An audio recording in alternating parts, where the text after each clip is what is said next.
খলিলুর রহমান কেন আসবেন? তিনি তো একটা মানে চমৎকার পজিশনে আছেন। উনি অনেক সবচেয়ে আমি মনে করি ক্ষমতাধর পজিশনে আছেন। নিরাপত্তা উপদেষ্টা মানে তিনি দেশ বিদেশ সবকিছুর নিরাপত্তা নিয়ে তিনি নির্দেশনা দিতে পারেন। এটা তো মহা ক্ষমতাধর একটা অবস্থান থেকে তিনি শুধুমাত্র আভ্যন্তরীণ একটা মন্ত্রণালয়ের একটা স্বরাষ্ট্র উপদেষ্টার দায়িত্ব সেটা হতে পারে, কিন্তু আমার মনে হয় না যে এখন এই 1.5 মাসের মধ্যে এটা আর সরকার আর এই ঝুঁকিটা নেবে। কারণ আসলে তো কিছু করণীয় নেই। মানে এই দায়িত্বেও কেউ পালন করতে রাজি হবে না, আমার আমার যেটা বিশ্বাস অন্তত। মানে শুভবুদ্ধি সম্পন্ন কোনো মানুষ উপদেষ্টাদের মধ্যে তারা তো যথেষ্ট বুদ্ধিমান, তারা এই দায়িত্ব নিতে যাবেন না। আর মানে চাইলেও লাভ নেই। ধরেন কালকে একজন স্বরাষ্ট্র উপদেষ্টা দায়িত্ব দিল, ধরেন খলিলুর রহমানকে। তিনি কি পরশুদিন মানে ওসমান হাদির মানে খুনিদেরকে কি পাকড়াও করতে পারবেন? বিষয়টা কি এরকম? বিষয় তো এরকম না। আমাদের দেশে এটা সচরাচর ট্রেন্ডটা হলো এই, যারা একটু প্রশিক্ষিত খুনি সন্ত্রাসী তারা যেটা করে যে তারা অপরাধ ঘটিয়ে দ্রুত দেশ থেকে আহ, ভেগে যায়। হয় তারা মানে মধ্যপ্রাচ্যে চলে যায়, অথবা দূর দেশে যায়, আর না হলে অন্তত পাশের দেশে চলে যায়। তো এটা হচ্ছে স্বাভাবিক ট্রেন্ড। তো সেই ট্রেন্ডটাই তারা ফলো করেছে, ফলে এখন তো সম্ভবত হাতছাড়া হয়ে গেছে। তবে আমার বিশ্বাস হয়তো দেশের মধ্যেও থাকতে পারে। তো সরকার এটাকে ধরবে না, না ধরার তো কোনো কারণ নেই। ধরলে তো বরং সে ক্রেডিট, সে সফল। বরং এখন যে ধরতে পারছে না, সে ব্যর্থ হিসেবে প্রমাণিত হচ্ছে। তো আহ, আমার ধারণা যে রদ বোতলের এই কথাগুলো বলা হচ্ছে, সরকার এটা সাইজটাকে ছোট করে আনতে পারতো। এইরকম ঢাউস সাইজের একটা মানে ক্যাবিনেটের কোনো দরকার ছিল না। কিন্তু এটা রাখছে আমি একটা রেগুলার গভর্নমেন্টের মতো। এবং তাদের একটা হয়তো স্বপ্নই ছিল যে যেহেতু অভ্যুত্থানের সরকার, এটা মানে 50 বছরের একটা ম্যান্ডেট নিয়ে তারা আসছে।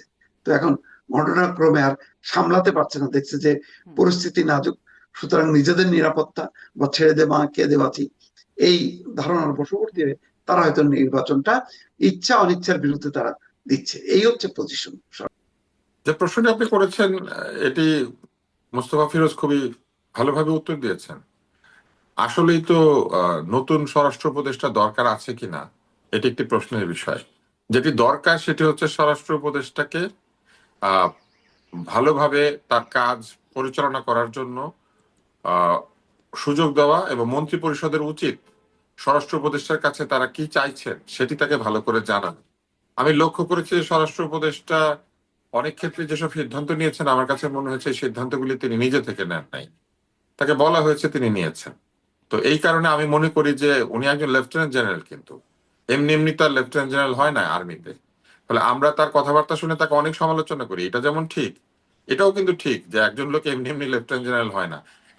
একজন লোক এমনি এমনি একটা সুশিক্ষিত সেনাবাহিনীর অধিনায়কত্ব আহ, পান না। আমাদেরকে দেখতে হবে যে কেন তার কাছ থেকে আমরা আশানুরূপ পারফরমেন্স পাই নাই, অথবা কোন কোন জায়গাতে তিনি বাধার অনুভব করেছেন। এই জায়গাগুলি তাকে আসলে জিজ্ঞেস করা উচিত ছিল। সেটা কেউ করছেন কিনা আমি জানি না। আরেকটি হচ্ছে যে এই মুহূর্তে এই ধরনের রদবদল বা যে কোনো ধরনের রদবদল এই সরকারের সম্পর্কে একটা ভুল ইনফরমেশন মানুষকে দিবে। তারা মনে করবে যে এই সরকার টালমাটাল, এই সরকার দুর্বল, এবং তারা এখন তাদের এত বছর ধরে মানে এই যে 1.5 বছরের বেশি সময় ধরে যাদের উপর আস্থা রাখতে পারছেন, নির্বাচনের 2 মাস আগে 1.5 মাস আগে তাদের উপরে আস্থা রাখতে পারছেন না।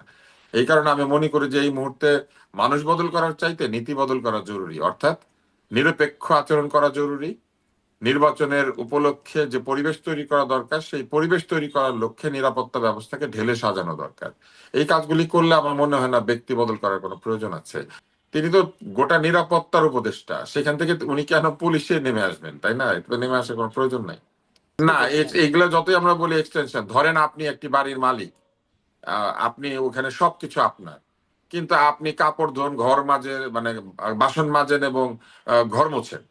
হ্যাঁ, কিছুক্ষণ পরে দেখা গেল যে আপনি সিঁড়ি ঝাড়ু দিচ্ছেন, তারপরে দেখা গেল আপনি গ্যারেজও পরিষ্কার করছেন। এখন আপনি বললেন যে আপনিই তো মালিক, আপনি তো প্রধান, আপনি সব করছেন। আসলে ঘটনা সেইটা না। উপরের জায়গা থেকে আপনি নিচে নেমে আসার পরে তারপরে দেখা যাবে যে আপনার যে মূল কাজগুলি ছিল সেগুলি আর আপনি করতে পারছেন না। আপনাকে বাড়ির ট্যাক্স দিতে হয়, বাড়ির দলিলপত্র সামলাতে হয়, বাড়ির মর্টগেজ পেমেন্ট করতে হয়। তো ওগুলো তখন আর পারবেন না কিন্তু সারাদিন ঘর ঝাড়ু দিলে। তো এই জন্য উপরের দিকে যে দায়িত্ব, যিনি গিয়ে অন্য দেশের নিরাপত্তা উপদেষ্টার সাথে বৈঠক করবেন, সেই বদলে যদি নিচে এসে কয়টা চোর ধরা পড়লো আর কয়টা ক্রিমিনাল ধরা পড়লো ওই হিসাব রাখতে শুরু করেন, এটা ঠিক হবে না।